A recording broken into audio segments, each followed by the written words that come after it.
Hello दोस्तों, आप सभी को चैनल अल्फा 288 में स्वागत है। बोरवरी सिद्धांत विभिन्न कक्षा में चक्कर लगाने वाले इलेक्ट्रॉन की अधिकतम संख्या 2n स्क्वायर है, जहां n कक्षा की संख्या को प्रदर्शित करता है। किसी परमाणु के सबसे बाहरी कक्षा में 8 से अधिक इलेक्ट्रॉन नहीं रह सकता है।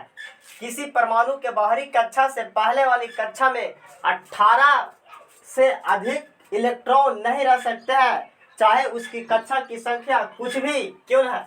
अधिकतम इलेक्ट्रॉन की संख्या 2n स्क्वायर होती है। 2n स्क्वायर, जहां n बराबर 1 2 3 4 डॉट डॉट। पहला कक्षा k कहलाता है, k l m n, यानी k कक्षा में अधिकतम इलेक्ट्रॉन की संख्या क्या होती है, l कक्षा में अधिकतम इलेक्ट्रॉन की संख्या क्या होती है, m कक्षा में अधिकतम इलेक्ट्रॉन की संख्या क्या होती है। अधिकतम इलेक्ट्रॉन की संख्या 2n स्क्वायर, तो 2n का मान 1 रखेंगे तो 1 का स्क्वायर 1 तो 2, यानी k कक्षा में अधिकतम इलेक्ट्रॉन की संख्या k होता है, जो पहला कक्षा कहलाता है। दूसरा l कक्षा में 2n स्क्वायर, तो 2 और n का मान 2 दूना 4 और 4 दूना 8, यानी l कक्षा में अधिकतम इलेक्ट्रॉन की संख्या 8 होती है। m 2n स्क्वायर, 2n का मान 3 3 9 9 दूना 18, यानी m कक्षा में अधिकतम इलेक्ट्रॉन की संख्या 18 होता है। l 2n स्क्वायर, 2n का मान 4 4 को 16 16 दूना 32, k l m n, यानी n कक्षा में अधिकतम इलेक्ट्रॉन की संख्या 32 होता है। k l m n सब सेल है, यानी कक्षों की संख्या है।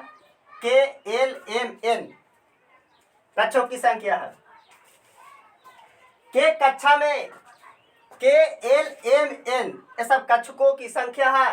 k कक्षा में ऊर्जा सबसे कम होती है। जैसे जैसे कक्षकों की संख्या बढ़ता है, एनर्जी ऊर्जा की संख्या बढ़ते जाता है, यानी बाहरी कक्षा में ऊर्जा सबसे अधिक और पहला कक्षा में सबसे कम होता है।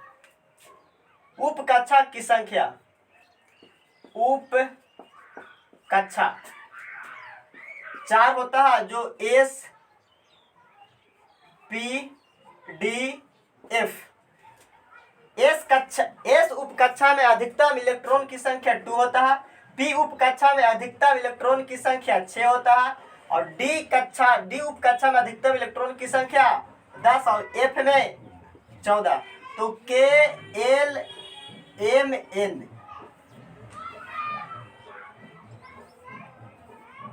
यानी k कक्षा में उप कक्षकों की संख्या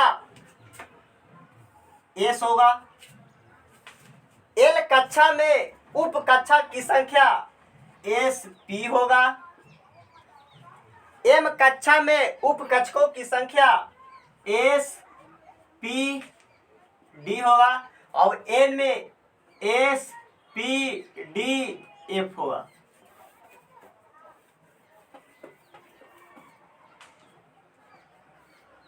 f होगा, यानी k कक्षा उप कक्षकों की संख्या s, l में sp, m में spd और n में spd f होगा।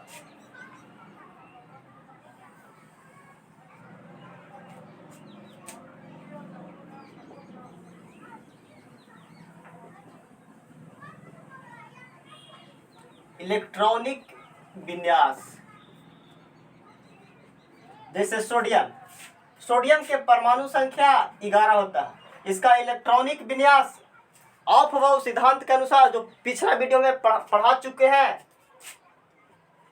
1s2 2s2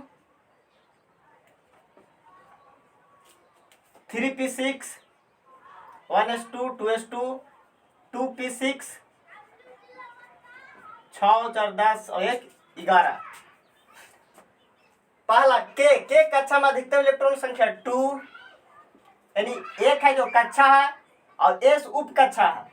तो पहला कक्षा में इलेक्ट्रॉन की संख्या 2, दूसरा कक्षा में 2, ये भी दो कक्षा का 6 और 2 8, और तीसरा कक्षा में 1।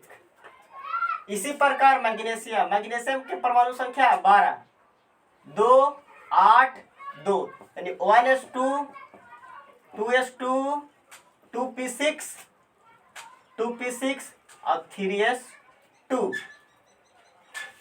3s2, 2 6 4 10 और 2 12।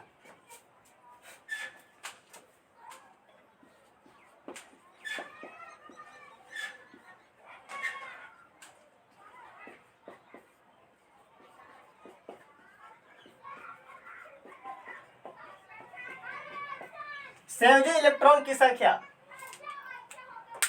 किसी तत्व के सबसे बाहरी कक्षा में उपस्थित इलेक्ट्रॉन की संख्या को ही संयोजी इलेक्ट्रॉन की संख्या कहते हैं।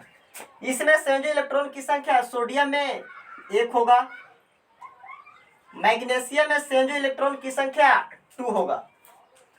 कोर इलेक्ट्रॉन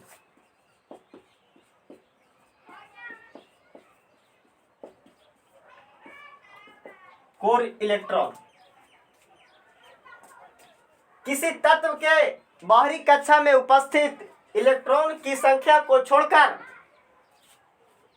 बाकी जो बचा इलेक्ट्रॉन की संख्या कोर इलेक्ट्रॉन की संख्या कहलाता है।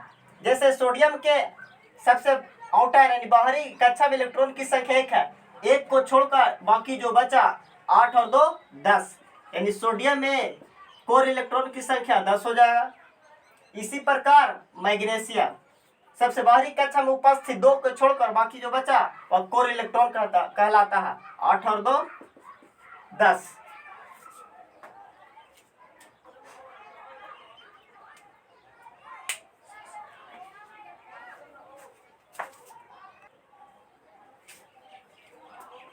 चाहे तो आप स्क्रीनशॉट ले सकते हैं।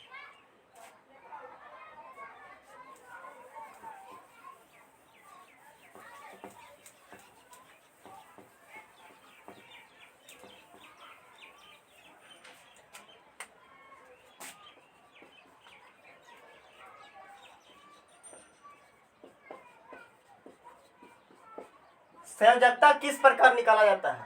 जैसे सोडियम के परमाणु संख्या 11, इलेक्ट्रॉनिक विन्यास 2 8 1।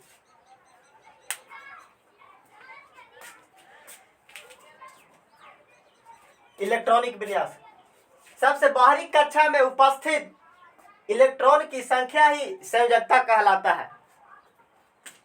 सोडियम का संयोजकता 1 होगा।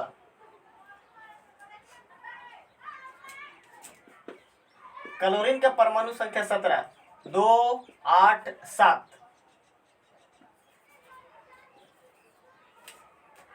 क्लोरीन के अंतिम कक्षा में उपस्थित इलेक्ट्रॉन की संख्या 7 है, परंतु किसी परमाणु की सबसे बाहरी कक्षा में 8 से अधिक इलेक्ट्रॉन नहीं रह सकता।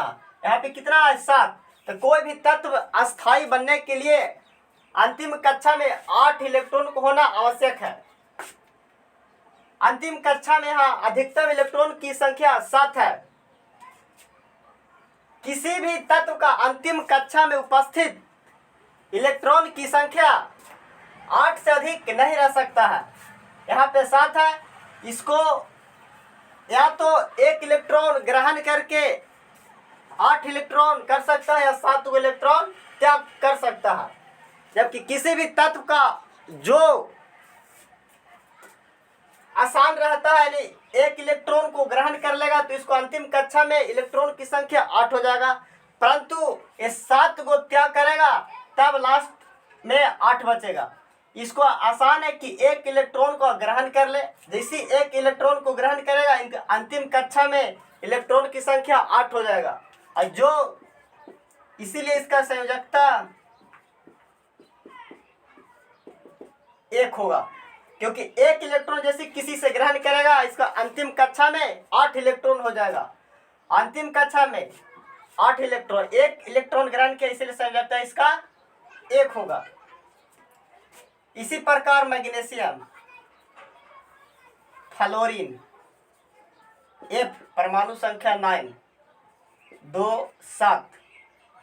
अंतिम कक्षा में उपस्थित इलेक्ट्रॉन की संख्या 7 है। इसको 1 इलेक्ट्रॉन ग्रहण करना आसान है कि 7 को त्याग करना आसान है? एक इलेक्ट्रॉन जैसी ग्रहण करेगा इसका अष्टक पूरा हो जाएगा, अंतिम कक्षा में उपस्थित इलेक्ट्रॉन की संख्या 8 हो जाएगा, इसीलिए इसका संयोजकता भी 1 होगा।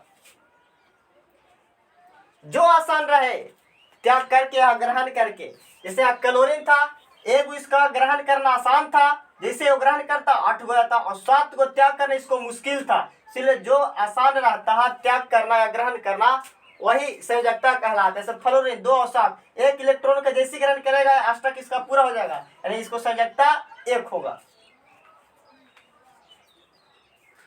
चैनल को सब्सक्राइब करें और एक दूसरे के साथ शेयर करें।